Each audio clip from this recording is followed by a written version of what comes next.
તો આ તરફ જૂના ડીસામાં ડમ્પર ચાલકોનો ત્રાસ દિવસે ને દિવસે વધી રહ્યો છે, જેમાં સતરાશ શહીદથી સિદ્ધ અંબિકા માતાજીના મંદિર તરફ જતો મુખ્ય માર્ગ જાણે કે ડમ્પર ચાલકો માટે રેસિંગ ટ્રેક બની ગયો હોય તેવું લાગી રહ્યું છે।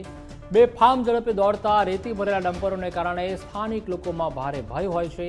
આ જ માર્ગ પર અગાઉ પણ અનેક વખત ગંભીર અકસ્માતો થયા છે અને જીવલેણ પરિસ્થિતિઓ ઊભી થઈ છે। સ્થાનિક લોકોએ મામલતદાર અને પ્રાંત અધિકારીને લેખિત તેમજ મૌખિક રજૂઆતો કરી હોવા છતાં તંત્ર દ્વારા હજુ સુધી કોઈ કાર્યવાહી કરવામાં નથી આવી તેવા લોકો આક્ષેપ કરી રહ્યા છે। ડીસા મામલતદારે જણાવ્યું કે આ બાબતે જૂના ડીસાના ગામ લોકોએ રજૂઆત કરી હતી અને રજૂઆતના પગલે અમારા દ્વારા એક કેસ પણ કરવામાં આવ્યો છે અને તેમ છતાં જો હજુ ડમ્પરો ચાલતા રહેશે તો તેમની સામે કાયદેસરની કાર્યવાહી કરવામાં આવશે।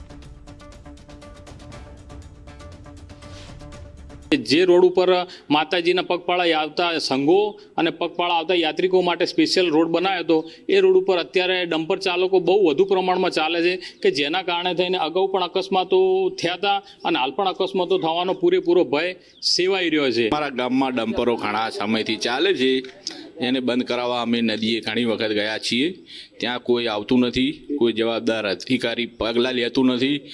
મામલતદાર બધી જગ્યાએ પણ અમે અરજીઓ આપી છે તો પણ બંધ થતા નથી। છેલ્લા ઘણા સમયથી ડમ્પર ચાલકો ચાલે છે, જ્યાં 17થી શમશાનઘાટ સુધીનો રસ્તો છે ત્યાં આ લોકોનો બહુ ત્રાસ વધી ગયો છે અને હજી સુધી બંધ થવાનું નામ લેતા નથી। આ માટે પંચાયતના સત્તાધીશોએ અવારનવાર વહીવટીતંત્રને રજૂઆત કરેલી છે, છતાં પણ સરકારશ્રીના વહીવટતંત્ર સુધી કોઈ પગલાં લેવા કેમ આવતા નથી। ત્યાંથી બેફામ ડમ્પરો ચાલે છે અને તે રસ્તાની કેપેસિટી ડમ્પરો બહારની છે, ત્યાં આગળ વારંવાર રજૂઆતો કરવાથી અમારી રજૂઆતો કોઈ સાંભળે નથી।